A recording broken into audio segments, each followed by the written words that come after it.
자, 오늘 주시는 말씀은 복음서에 다 기록되어 있는데 약간씩 다릅니다. 약간씩 다른데 특별히 무엇이 다르냐 하면 믿음에 대한 정의가 약간 다릅니다. 마태, 마가, 누가에서 약간씩 정의가 다릅니다.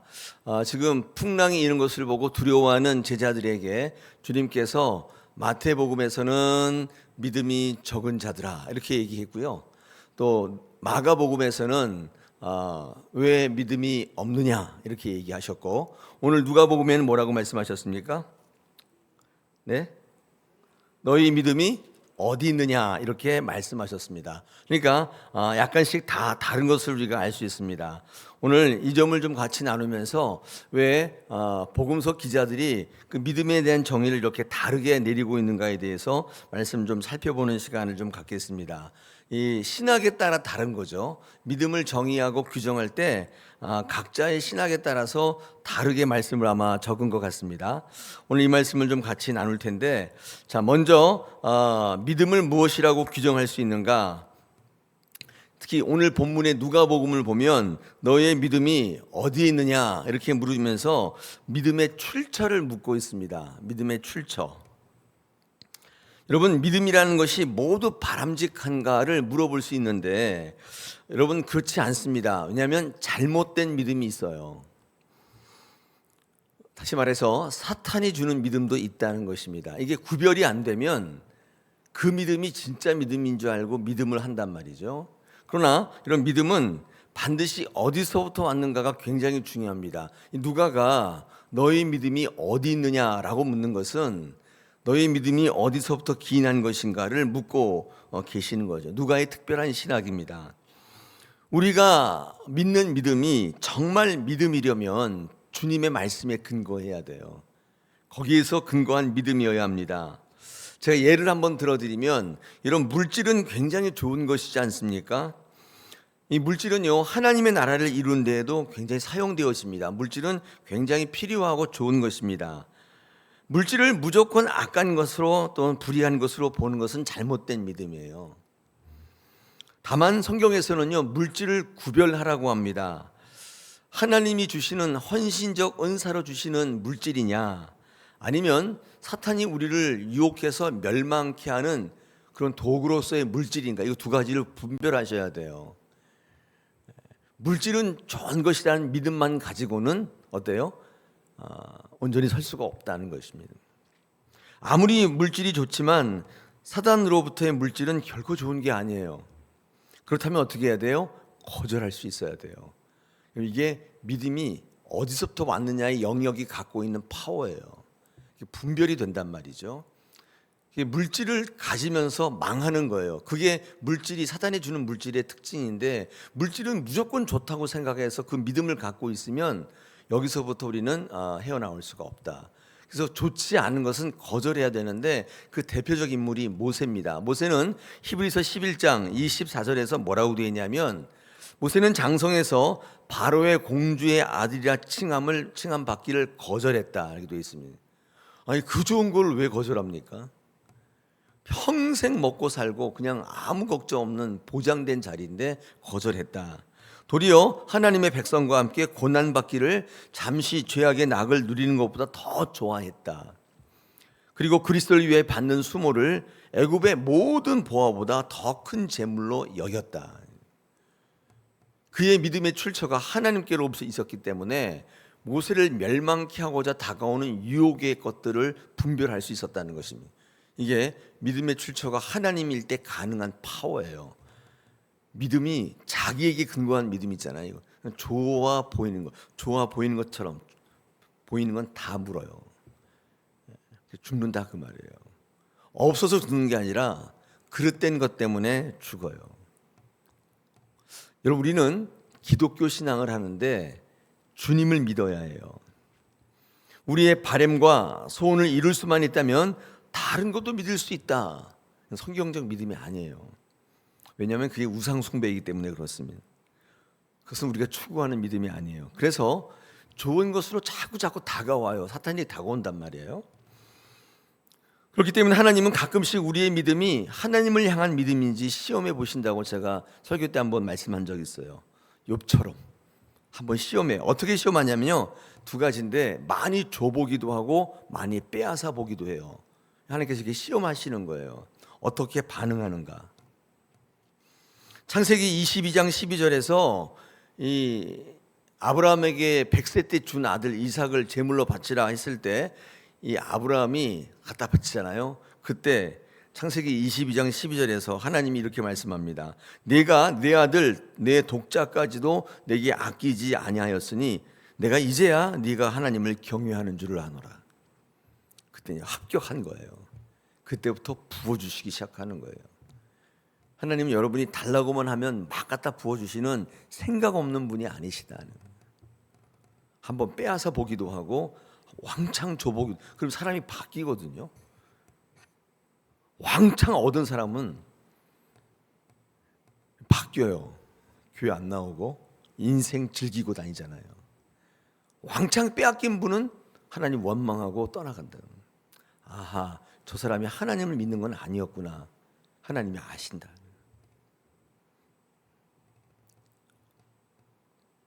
하나님을 믿는 게 우리의 믿음이다. 출처죠. 그분이 어떻게 하시든지 하나님을 신뢰하는 게 믿음이죠. 이것을 절대적 믿음이라고 합니다. 절대적 믿음의 반대말은 상대적 믿음인데, 이럴 때는 믿고 저럴 때는 안 믿는다. 이게 상대적인 거죠. 이럴 때 이럴 때. 근데 절대적이라는 건 뭐냐면 어떤 상황이든지예요. 여러분, 이것을 제가 어떤 글에서 어떻게 되어도 좋다는 배짱 이렇게 표현했더라고요. 마음에 들더라고요. 나는 어떻게 되어도 좋아. 왜요? 하나님이 계시니까. 이게 절대적 믿음의 요소죠. 성경에 보면 에스더서 4장 16절에 에스더는 죽으면 죽으리라. 절대적 믿음이죠. 이 하나님께로 출처한 믿음, 이게 파워가 있는 거예요. 이 시대는요, 좋은 것으로 계속 유혹해요. 거절을 안 해요. 거절을 안 한다. 이게 문제란 말이에요.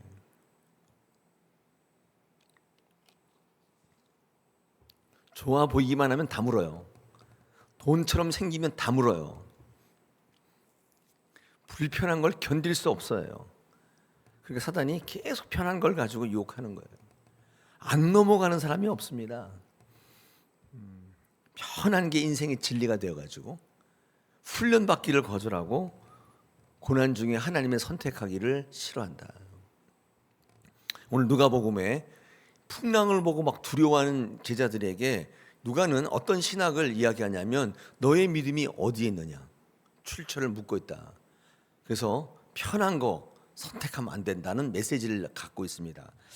그렇다면 마가복음에는 뭐라고, 왜 너 믿음이 없느냐 이렇게 말씀하면서 실질적으로 믿음이 있고 없고, 즉 믿음의 유무를 물어요. 풍랑 때문에 두려워하는 사람들에게 왜 믿음이 없느냐 이렇게 물으면서 마가는 뭐를 의미하냐면 왜 믿음의 유무, 그러니까 믿음의 유무를, 믿음의 정의를 믿음의 유무에서 찾는 거예요. 있고 없고에 대해서. 왜 마가는 이렇게 믿음을 소개했을까? 이런 믿음은 분명히 있어야 하지만 단순히 믿음이 있고 없고를 따라서 믿음을 판단할 수 없다고 본 거예요. 왜냐하면 엉뚱한 것을 믿고 있을 수 있잖아요. 엉뚱한 것을 믿고 있을 수 있기 때문에 그것도 믿음이라고 생각하거든요. 특히 엉뚱한 것을 믿는 것은 우리 좀 어려운 말로 미신이라고, 미신. 제가 교회 목회할 때 보면 많은 분들이 야, 저분이 믿음이 있어 라고 판단할 때 어떤 걸 보냐면 간절함, 절박함, 열심, 이 세 가지 봐요. 이 세 가지를 보고 믿음이라고 판단하는데 그게 믿음이 있는 것처럼 보이거든요. 근데 그거는 사실 믿음의 절대적 요소는 아닙니다. 이 절대적 요소처럼 보이지만은 믿음을 판단하는 절대적 요소가 아니에요. 왜 그렇잖아요. 지성이면 감천이라고 생각하시는 분들 있잖아요. 이 기독교 신앙을 그렇게 생각해요. 내가 이렇게 새벽마다 정성을 드리는데 당연히 내 소원을 들어주시겠지, 이렇게 생각하시면서 예배 오시는 분이 많아요. 정성을 다해야지. 물론 여러분 그게 나쁘다는 건 아닌데 여러분 그게 절대적 요소 아니에요. 필요 충분 조건이 아니란 말이에요. 그러면 우리 기독교 신앙의 가장 믿음을 규정하는 가장 중요한 요소가 뭐냐 한번 생각해 봐야 되잖아요. 저는 그 부분을 잘 말씀하고 있는 게 누가복음 18장에 불의한 재판장과 과부, 이 본문인데, 여러분 이 본문을 가만히 묵상해 보실 수 있어야 돼요. 이 과부가 얼마나 끈질기게, 얼마나 정성되이 간청하는지 몰라요. 불의한 재판장이 그 끈질김에 지고 맙니다. 그래서 그 청을 들어준다는 것입니다. 사람들은 그 재판장을 하나님이라고 착각해요. 여러분, 그 재판장은 본문에서 불의한 재판장이라고 소개하면서 그는 사람을 두려워하는 재판장이라 이렇게 이야기하거든요. 워낙에 그 재판장은 불의하지만 과부의 그 끈질긴 요구를 귀찮아서 들어주기 때문에, 선악간에 판단하지 않고 그냥 귀찮아서 들어주기 때문에 그 재판장은 더욱 불의한 재판장이에요. 여러분, 우리 하나님은 그렇게 지성이면 감천이라고 들어주시는 분이 아니에요. 그럼 하나님은 어떤 간청을 들어주시느냐? 하나님을 신뢰하는 자의 간구를 들어주세요. 누가복음 그 앞장 17장에 나오는 노아처럼 노아는요, 모든 하나님의 사명을 그만둘 충분한 조건을 갖고 있었어요. 산 위에다 배를 짓고 있었기 때문에 수많은 사람들이 비난하고 욕을 하고 뒷담화하고, 뭐 아무튼 우리 그거 못 견디잖아요, 그렇게 하면. 근데 충분히 그만둬야지. 내가 안 한다, 내가 이 욕을 먹으면서 내가 이 짓을 왜 하냐, 이러고 안 할 텐데, 노아는 계속해요. 낙심하지 않고 끝까지 그만두지 않고 하나님의 사명을 감당한단 말이에요. 이유가 뭐냐면 하나님을 신뢰했기 때문이에요. 어떤 상황이라도 나는 하나님을 신뢰한다. 하나님 내게 분명히 말씀하셨기 때문에 거긴 다 뜻이 있을 거다. 여러분, 그래서 성경에 노아를 당대 의인이라고 얘기해요. 누가복음 18장에 넘어오면 바로 1장에 뭐라고 되어 있냐면 1절에 예수께서 그들에게 항상 기도하고 낙심하지 말 것을 비유로 말씀하여, 재판장의 비유가 나온단 말이에요. 그리고 이 비유의 마지막 절 8절에는 이렇게 말합니다. 내가 너희에게 이르노니 속히 그 원한을 풀어주리라. 그러나 인자가 올 때에 세상에서 그런 믿음을 볼 수 있겠느냐. 그런 믿음은 노아의 믿음을 볼 수 있겠느냐. 어떤 믿음이죠? 끝까지 신뢰하고 포기하지 않는, 내 목적을 이루기 위해서 끝까지 끈질기게 정성을 다해, 그런 게 아니에요. 우리가 이 말씀을 가만히 묵상해 보면 오해할 수 있는 소지가 굉장히 많아요. 이게 앞뒤로 다 보셔야 돼요. 왜 그랬는지, 누가의 신학은 거기서 뭐라고 얘기하고 있는지를 보는 거예요. 이런 믿음을 판단할 수 있는 절대적 요소는 간절함, 절박함, 끈질김, 이런 게 아니라 하나님을 향한 절대적 신뢰예요. 어떤 상황이든지 나는 하나님을 신뢰한다. 여러분, 그런 신앙을 볼 수 있겠는가? 그런 믿음을 볼 수 있겠, 이 시대에 볼 수 있겠느냐? 누가는 개탄해하고 있는 거예요.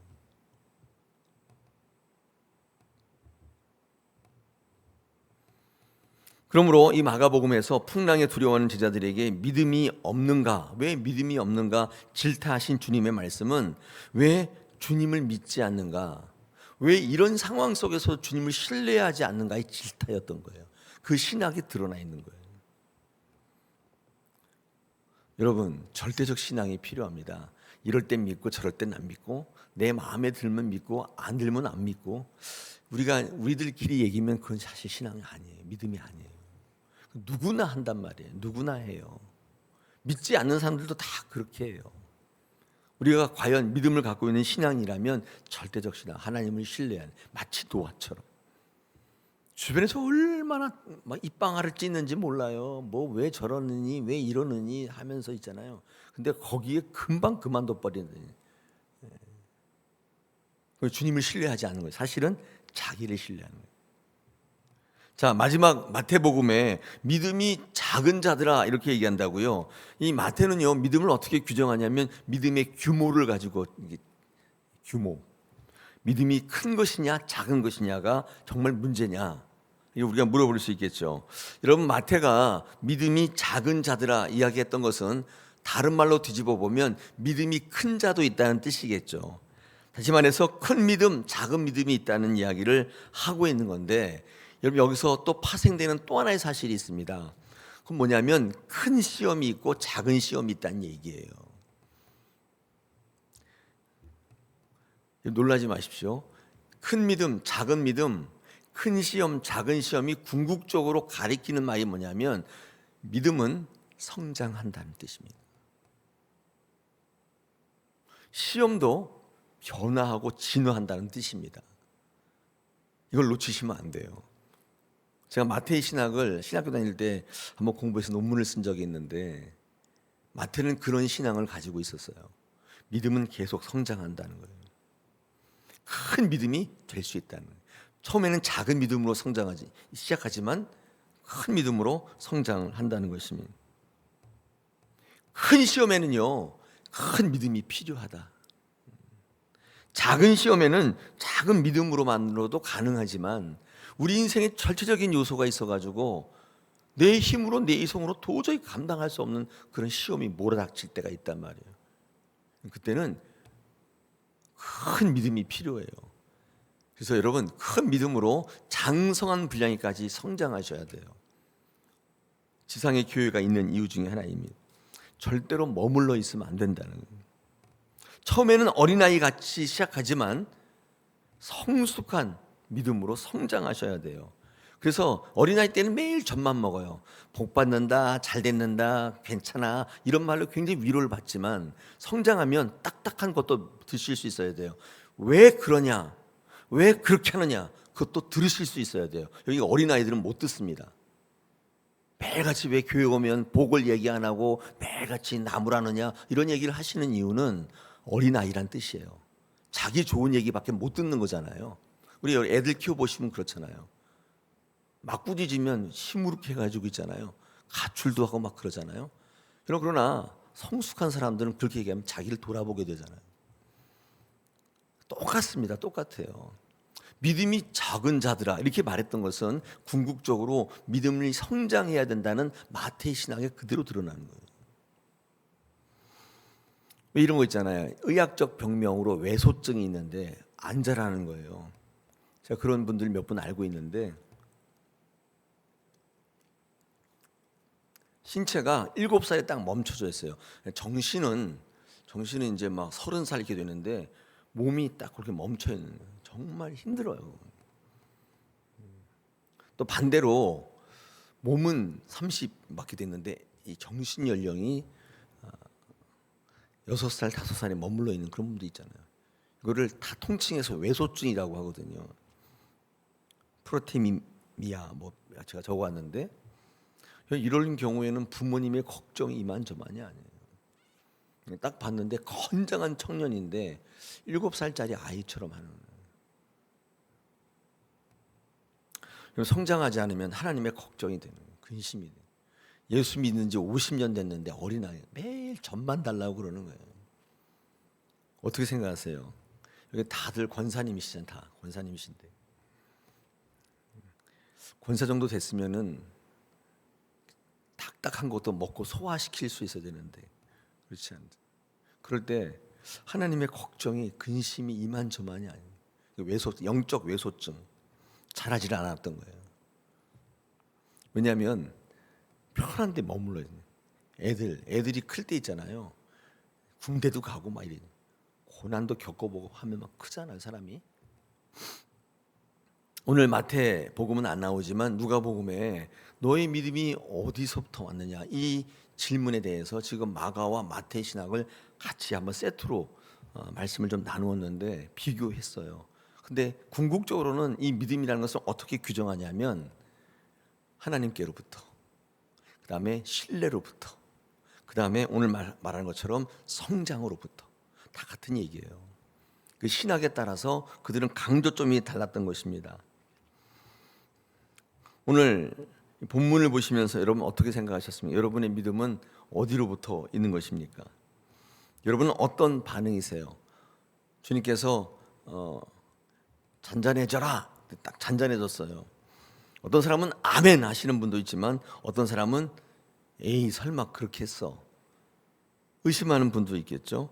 여러분 이 두 가지 모두 다 우리는 가능한 반응인데 믿어져서 아멘 하면 더욱 좋은 것이겠지만 의심이 드는 것은 잘못이 아니에요. 성경은 그것을 불신앙이라고 부르지 않아요.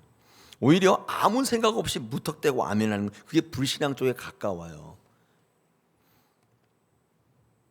만약 주님이 바다를 잔잔케 하시는 분이니까 거센 바다에 그냥 들어가도 괜찮다 생각한다면 그것이 더 큰 문제란 말이에요. 우리는 믿음을 어떻게 규정하느냐. 오늘 출처, 유무, 규모 이 세 가지 부분에 대해서 공간 복음이 정의하는 것을 잘 들어보셨습니다.